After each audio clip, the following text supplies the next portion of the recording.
제 생각에 경실 할머니의 이야기는 지어냈을 리가 없어요. 지어냈다고 하기에는 너무 이상한 이야기입니다. 분명히 누군가의 삶이었을 것 같아요.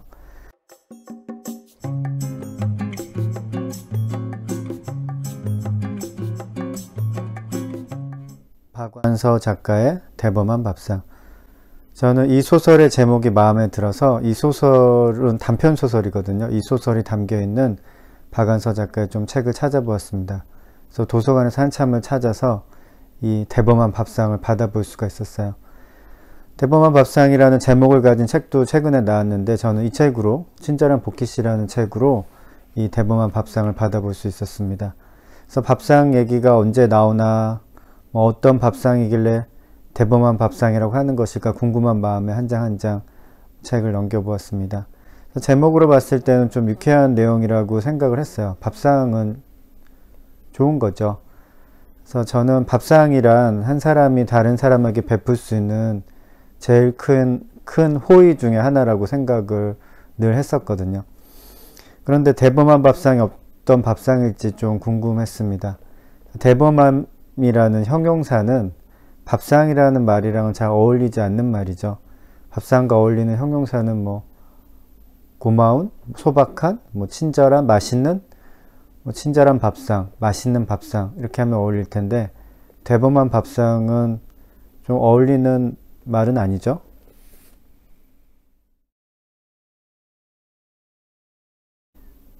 책의 제목만 보고는 유쾌한 내용일 것이라고 생각을 했었는데, 시작하자마자 좀 예상과는 다르게 불행한 일로 시작이 됐어요. 시한부 인생을 선고받은 할머니가 주인공인 나로 등장을 합니다. 근데 이 할머니는 몇 해 전에 남편을 잃었어요. 남편도 시한부 인생을 선고받고 몇 달의 삶을 바쁘게 움직이면서 마지막 삶을 정리했습니다. 그래서 주인공은 그 모습을 회상하는 장면이 쭉 나오고요. 그리고 자신도 시한부 인생을 선고받아서 어떻게 그 몇 달의 삶을 살아가야 하나 고민하게 됩니다. 주인공의 남편은 회계사여서 돈에 굉장히 밝았고, 최대한 공평하게 자신의 유산을 아내와 자식들에게 분배해주고 떠났어요. 근데 돈에 밝은 남편과는 달리 주인공은 그렇지는 않았습니다. 또한 남편은 재산이 많은 자식과 재산이 작은 자식의 상황을 고려해서 모든 자녀들이 비슷한 재산을 가지도록 재산을 그렇게 분배했는데, 이건 역시도 분란을 일으키고 자식들 사이에 우애에 금이 가는 일이 발생을 합니다. 그래서 주인공은 또 고민하게 되죠. 마침 주인공은 경실이라는 한 사람을 생각해내요. 경실이는 이제 주인공의 고등학교 동창생인데요. 경실이는 엄청난 스토리를 가진 친구였습니다. 경실이라는 그 친구는 딸이 하나 있었는데요. 딸이 결혼해서 아이 둘을 낳고 잘 살고 있었습니다. 근데 그 딸이 이제 남편과 해외여행을 갔다가 비행기 사고로 부부가 모두 사망합니다. 이 다음 이야기는 이제 읽어보실 분들을 위해서 생략하겠습니다. 주인공은 경실의 엄청난 스토리를 주변 사람으로부터 듣고 상황 판단을 하고 경실의 행동을 이해해 보려고 그렇게 노력을 해요. 경실이는 굉장히 해괴망측한 행동을 했지만 아예 설명이 불가능하지는 않습니다.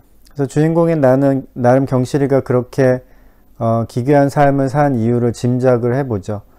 자신도 시한부 인생을 살고 있고 자신의 삶, 특별히 재산을 어떻게 정리할 것인지 고민이 되기도 하고 해서 경실이가 어떤 조언을 해줄 수 있을 것이라고 생각하고 그를 찾아갑니다. 주인공은 경실이의 기괴한, 작가의 표현대로 하면 그로테스크한 행동의 이유를 단도직입적으로 물어봅니다. 그래서 제목이 대범한 밥상인 것 같습니다. 함께 밥을 먹으면서 물어보기 힘든 것을 대범하게 물어보죠. 경실이는 주인공의 짐작과 주변에서 들리던 소문과는 다른 진짜 이야기를 들려줍니다. 대범한 밥상은 삶이 무엇인가 생각해 보게 되는 소설입니다. 시한부 인생을 살게 된 주인공이 자신에게 남은 서너 달의 삶을 어떻게 살 것인지 고민하다가 어느덧 경실 할머니의 기구한 이야기를 듣게 되죠. 박완서 작가가 상상해서 쓴 소설인지 아니면 다른 사람의 실화를 바탕으로 쓴 소설인지는 정확히 모르겠는데요. 경실 할머니의 얘기는 매우 기괴하고 해괴망측하고 남사스럽기는 하지만 있을 법한 이야기이기는 합니다. 그래서 경실이의 마지막 대사에서 제 마음에 박힌 단어가 하나 있었습니다. 그 단어는 교신이라는 단어인데요. 익숙하지 않은 단어입니다. 지금은 잘 쓰지 않는 단어인데요. 교신은 보통 편지로 서로 연락하는 것을 의미합니다. 경실 할머니가 집착에 가깝게 빠져 있는 일입니다. 손주들과 함께 가슴을 울렁거린 추억을 담은 사물이나 광경이 있으면 찍어서 손주들에게 전송하는 일에 푹 빠져 있습니다. 잊지 말라는 의미이죠. 경실이는 그것을 스스로 주접이라고 불러요. 그래서 경실 할머니는 지금 교신하기 위해서 살고 있죠. 그리고 그 교신을 통해서 손주들에게 삶이 무엇인지 가르쳐주고 있습니다. 소설의 끝에서 저는 이 단어가 마음에 들어오면서 작가가 무엇을 말하려고 하는지 좀 깨닫는 느낌을 받았습니다. 작가도 똑같은 것을 저에게 시도하고 있다고 느꼈어요. 교신이죠. 교신. 인생이 무엇인지 저에게 말을 해주려고 하고 있는 것 같았습니다. 사람이 왜 사는지 확실히 아는 분 있습니까? 없을걸요? 그렇다면 사람의 존재 이유를 확실히 아는 철학자나 신학자가 있을까요? 어떤 이들은 확신에 차서 말하기도 합니다. 하지만 그들의 이야기를 들어보면 아주 복잡하고 어렵습니다. 그들의 이야기를 들으면서 또 그렇게 생각하죠. 그러면 그렇지, 사람의 존재 이유가 쉽고 단순할 리가 없잖아. 사람이라는 것이 복잡한 고등동물이니까 말이지. 그렇게 생각하기도 하죠. 하지만 제가 생각할 때 진정한 삶의 고수는 경실 할머니와 같은 분이라고 생각을 합니다. 인생이 무엇인지 말을 해서 설명하는 사람이 아니라 삶으로 그냥 살아내는 그런 사람이 진정한 인생의 고수라고 생각을 합니다. 물론 사람이니까 과오도 있고 흠없이 깨끗하지도 않습니다. 그러나 이런 분들의 이야기를 듣고 있으면요, 그분들을 보게 되면 그 눈에서 초롱초롱함을 발견할 수가 있습니다. 박안서 작가는 초롱초롱과 아기아기라는 단어로 경실이를 다른 사람과 구별하기도 합니다. 그리고 그 단어들은 이 소설에서 나쁜 말로 처음에 쓰여요.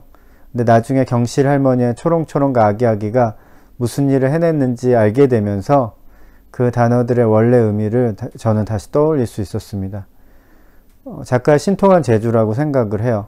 좋은 말을 나쁘게 썼다가 나중에는 나쁜 의미를 튕겨내버리고 좋은 의미를 더 살리는 그런 능력을 보여주죠. 인생에 바람이 불 때 바람으로 인해서 그냥 자빠져 버리는 사람들 있잖아요. 그래 안 그래도 인생 힘든데 더 어려운 일 생기면 이때다 하고 그냥 쓰러져 버리는 그런 사람들이 있는 것 같아요. 그런데 어떤 사람은 바람이 불 때 더 또렷해지는 사람이 있는 것 같아요. 그런 사람들의 이야기를 들으면 우리의 마음도 이상하게 뜨거워지면서 자신이 무엇을 해야 할지 그런 것들이 떠오르죠. 제 생각에 경실 할머니의 이야기는 지어냈을 리가 없어요. 지어냈다고 하기에는 너무 이상한 이야기입니다. 분명히 누군가의 삶이었을 것 같아요. 그래서 아마 박안서 작가도 놀랐겠죠. 그리고 기억하고 기록해서 썼을 것 같습니다. 그리고 주인공과 경실이의 대화 내용을 보면 두 사람 다 많이 배운 분들이고 또 문학에도 관심이 많다는 것을 알 수 있습니다. 그렇다면 박안서 작가는 이 소설에서 작가라기보다는 기자의 역할을 한 것 같아요. 아주 특이한 삶을 살았던 한 사람의 이야기를 이 소설을 통해서 들려주었습니다. 작가가 대범하게 물어봤던 것 같아요. 그래서 자신의 행동을 생각해 보니까 꽤나 용감했던 것으로 기억해서 제목을 대범한 밥상이라고 하지 않았을까 짐작해 봅니다. 경실 할머니의 진짜 이야기를 들려준 대범한 박안서 작가에게 감사의 인사를 전하고 싶습니다. 박안서 작가의 대범한 밥상이었습니다.